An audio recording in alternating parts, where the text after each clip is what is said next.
Let's say I challenged you to run 10k every day for the next 3 months. Would you do it? Almost certainly not. There's no real reason to do so, and even if you're quite up for it, you'd likely miss a day here and there. Now, same challenge, but let's say a doctor tells you to do this. You've got to run 10k every day for the next 3 months. And he tells you that you've got to do it because unfortunately, luck would have it, you've developed a very rare disease. And if you don't do this 10k every single day for the next 3 months, you're going to drop down dead. Do you think you'd struggle to find the motivation to do the runs? You would crawl through glass to achieve it.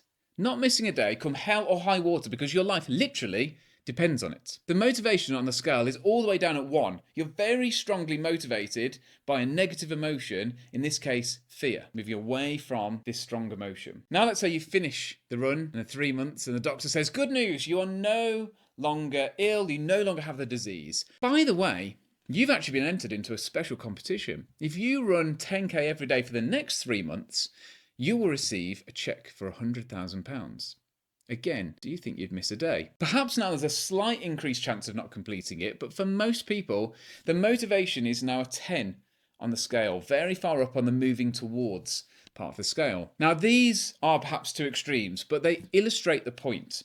It is not the task, but how motivated we are to move towards something good or away from something negative that will determine whether we'll do it or not.